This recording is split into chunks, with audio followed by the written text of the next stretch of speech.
बुद्धिमान पुरुष, विवेकी पुरुष भविष्य को देखते हैं, और जो मूर्ख होता है वो अभी को देखता है। अभी खाओ, अभी मौज लो, लेकिन आगे बुद्धिमान अभी हम खा रहे हैं, मौज ले रहे हैं, लेकिन आगे क्या होगा, इसका परिणाम क्या होगा। जो विवेकी वो परिणाम देखता है, जो अविवेकी वर्तमान में। तो इसलिए सावधान रहो, भगवान का आश्रय लो, और ये कभी मत सोचो कि भगवान नाराज होते हैं। वो जो भी प्रतिकूलता देते हैं हमारे मंगल के लिए देते हैं, समझ लो।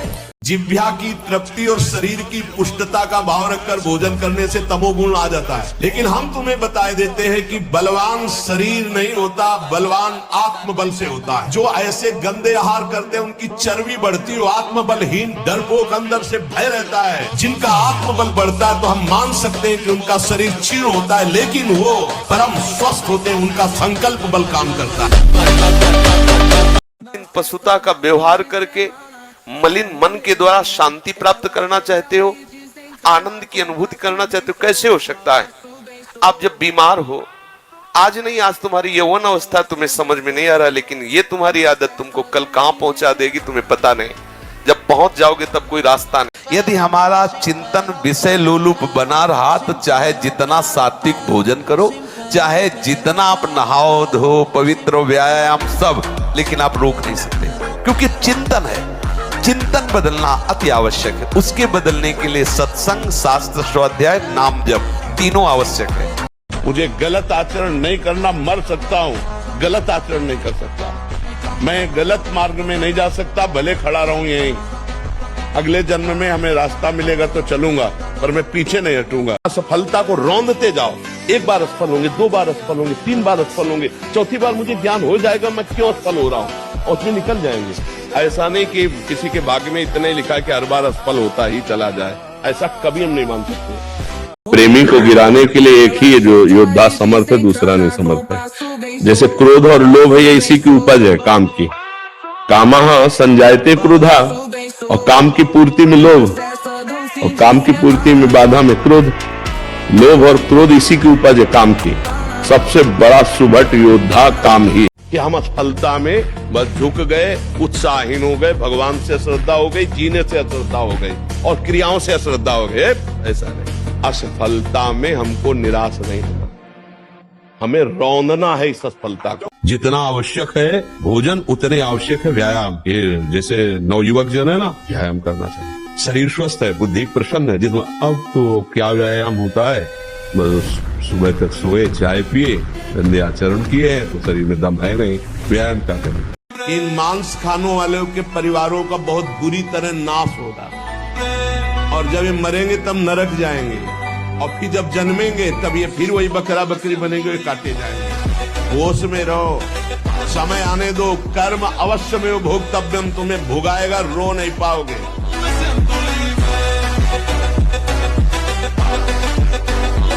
डिप्रेशन ठीक हो जाएगा। हम आपसे कह रहे ब्रह्मचर्य पर दृष्टि डालो, ब्रह्मचर्य का सुधार करो, बुरे आचरण जो करते उनको छोड़ दो, और नाम जप करो। अभी आनंदित ना हो जाना तो बताना। सुखदेव जी को ब्रह्म बोध हो गया है, इस बात की परीक्षा के लिए जनक जी ने महल में रखा। 16 वर्ष की अवस्था की आयु रहती थी शरीर की, और दिगंबर नंग धड़ंग 9 युवतियां 7 दिन 7 रात्रि आलिंगन चुम्बन, हंसना खेलना खवाना पिलाना विनोद करना।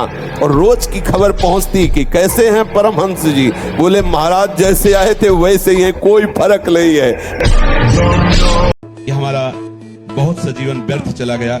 मुझे लगता है कि अब मुझे भगवत प्राप्ति नहीं हो पाएगी, अब मेरा कल्याण कैसे हो सकता है। बस यही स्वीकार कर लो, अगर एक श्वास बची है तो एक श्वास में भगवत प्राप्ति हो जाएगी, एक श्वास में भगवत प्राप्ति हो जाएगी। क्या अब जितनी श्वासें बची हैं वो केवल प्रियालाल के लिए, बस राधा राधा राधा। तो हमारा वर्तमान में जो श्वास चल रही है, इसमें हमने नाम लिया, और अभी श्वास पूरी हो जाए तो हम श्री जी के पास पहुंच जाएंगे। हमें घबराना नहीं है, हमें निश्चय करना है कि अब तक जो व्यर्थ आयु गई, समय गया गया, अब नहीं जाने। जिसको ब्रह्मचर्य धारण करना है, ध्यान देकर सुनिए। सबसे पहला कार्य उसकी दिनचर्या में, चाहे बच्चा हो, चाहे जवान हो, या जो कोई भी हो, प्रातः 4 बजे बिल्कुल जग जाना चाहिए। और जो 8-10 बजे तक सोता है, वो कोई भी हो, ब्रह्मचारी रह ही नहीं सकता, ब्रह्मचर्य रह ही नहीं सकता। वो स्वप्न दोष का शिकार होगा, वो नाना प्रकार की कुचेष्टाओं का शिकार होगा, पक्का। क्योंकि बुद्धि को सत्य प्रकाश की तरफ प्रेरित करने वाले भगवान भुवन भास्कर हैं। वो पधार रहे हो, आप सो रहे हो सैया पे, आपकी आयु श्री कीर्ति बल सब नष्ट होगा।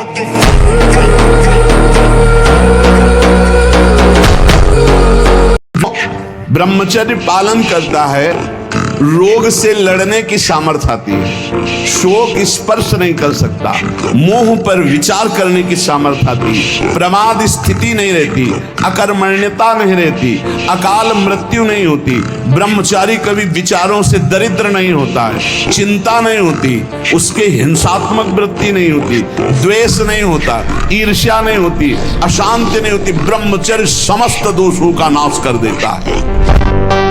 आना हुआ अज्ञान, फैला लो जितना फैलाना, उतने दुख फैल जाएगा तुम्हारा। जितना संबंध फैलाते चले जाओ उतने तो अज्ञान फैलता चला जाता है। विदेश में आपका कोई और वहां पधारे अमेरिका में, अभी भारत में आप रोना शुरू कर दोगे, दुखी हो जाओगे। क्या संबंध जितना फैलाते चले जाओगे तो विनाशी संबंध फैलाया तो विनाश होगा, उसका दुख का अनुभव होगा। माना हुआ ज्ञान। और जीना सीखो, संघर्ष से लड़ना सीखो, संघर्ष करो, जिंदगी से लड़ना सीखो, हारना नहीं, दहाड़ना सीखो, हर कष्ट को गले लगाना सीखो, हर संघर्ष को रौंदना सीखो। अरे बिल्ली कुत्ते की तरह रो करके मर जाना ये मनुष्य जन्म नहीं। तो इसलिए उठो, जागो, तुम सच्चिदानंद स्वरूप हो, तुम भगवान के अंश हो, तुम भगवत भक्ति के द्वारा इस माया पर विजय प्राप्त करो, ना कि माया के द्वारा रौंद दिए जाओ। तो उन्होंने पहली बात कही, हमने अपनी डायरी में लिख रखी थी कि बेटा जो बनना है वो सोचो, जैसा बनना है वैसा सोचो, जैसा सोचोगे वैसा बन जाओगे। ब्रह्मचर्य नींद को, तमोगुण को नष्ट कर देता है। ब्रह्मचर्य शरीर की पीड़ा को सहने की सामर्थ्य देता है। ब्रह्मचर्य में होश रहता है और जोश रहता है, उसमें दिव्य तेज रहता है कि मर सकता हूं लेकिन गलत आचरण नहीं कर सकता। कैसे साधक हो? जहां मन आया वहां तुम्हारी नेत्रेंद्री जा रही, जो मन आया श्रवणेंद्री से सुन रहे, जो मन आया वाक्येंद्री से। ये क्या है? साधना हो रही। बहुत सावधान, इन दुष्ट इंद्रियों पर शासन करने का अवसर हमें दिया है भगवान। इनको स्वतंत्र छोड़ने का, इनको मनमानी आचरण करने का नहीं दिया। साधु होके या भक्त होकर, वैष्णव होकर, भगवत मार्ग के पथिक होकर इंद्रियों को ऐसे मत छोड़ो, बहुत शासन में रखो। कैसी भी परिस्थिति हो, भगवान के भक्त के हृदय में कभी भय नहीं होता।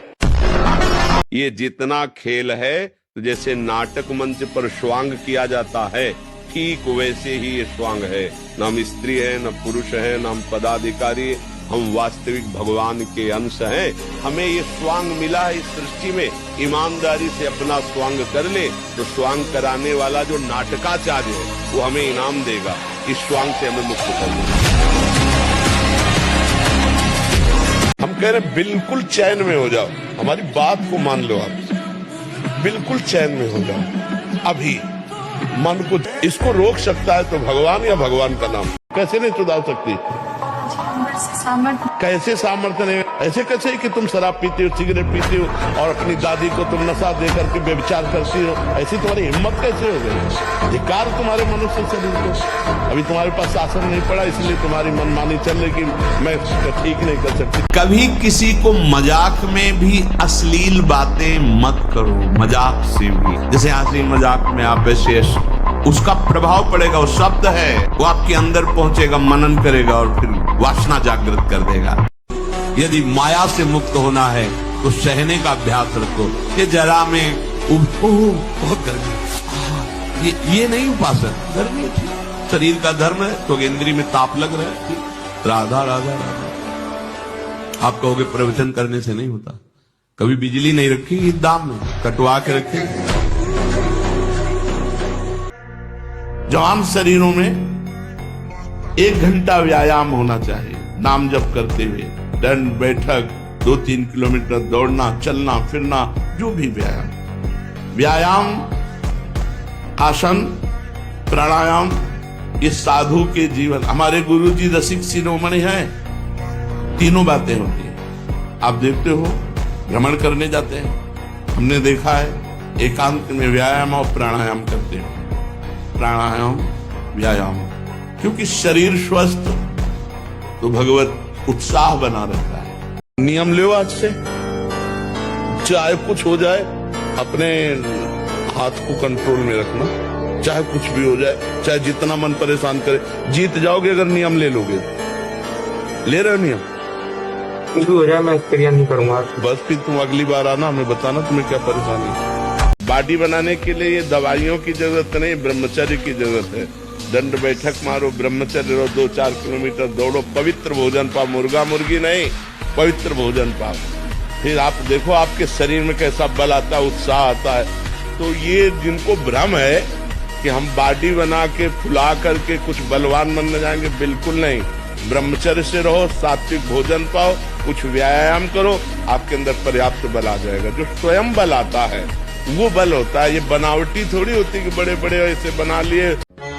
कम से कम आप इतने सौभाग्यशाली हैं कि सत्संग सुनने में तो रुचि है, नहीं तो माया सत्संग सुनने भी नहीं देती। तो अब चूको मत, अब एक बार मन और बुद्धि के खिलाफ खड़े हो जाओ।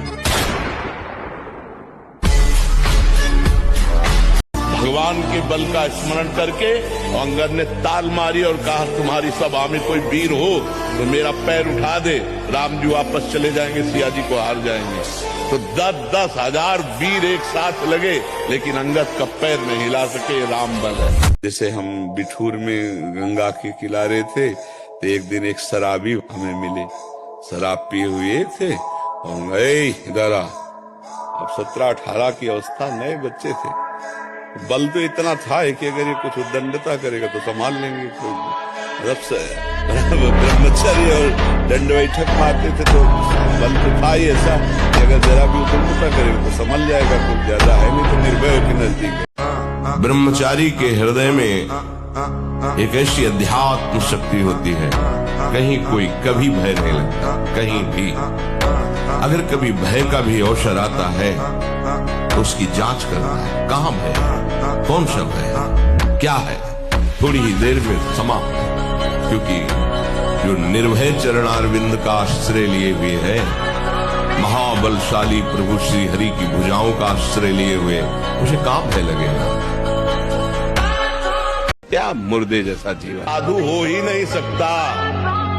जो रुपए के लिए तुम्हें साप दे, जो रुपए के लिए तुम्हें त्रासित करे, जो अपनी कामना तुम्हारे सामने रखने, वो साधु ही नहीं है। मुर्गा मुर्गी खाना, भ्रूण हत्या करना, पापाचरण करना, व्यभिचार करना, और जब इनका फल आएगा, आज अच्छा है लेकिन कल उसने पाप कर्म किए तो उसको भोगना पड़ेगा कि नहीं भोगना पड़ेगा। तो अगर हम भगवान से नहीं जुड़ेंगे, पापाचरण करेंगे तो आज भी दुखमय है और कल और दुखमय होगा, ये पक्की बात सुन लो।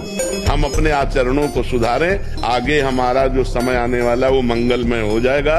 यदि हम आज भजन करेंगे, आज पापाचरण त्याग कर देंगे तो कल हमारा बहुत अच्छा रहेगा। देखो, यदि आप गंदी बातें करोगे, गंदी हरकतें करोगे, तो विश्व में कोई ऐसा वैद्य नहीं कि आपको ब्रह्मचारी दवा से बना दे।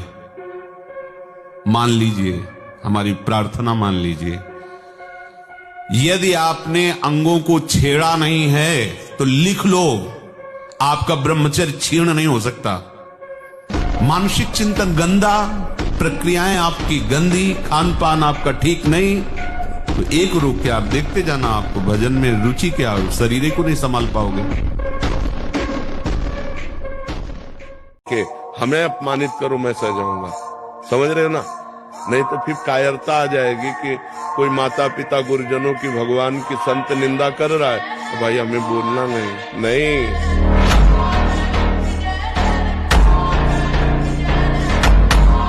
संयम से रहो, व्यायाम करो, भजन करो, सत्संग सुनो, सबको सुख पहुंचाने की भावना रखो। अभी कमल जैसे खिले रहोगे, मुख प्रसन्न, तन तेज विराजा, कीनेस रामचंद्र कर खाजा। क्या मुर्दे जैसा जीवन, जो इंद्री जैसा चाहे वैसा डाउन कर दे, जैसा चाहे वो हमें शोक दे दे, दुख दे। थोड़ा सा साहसी बनो, तुम भगवान के अंश हो, तुम कुछ भी कर सकते हो, कुछ भी।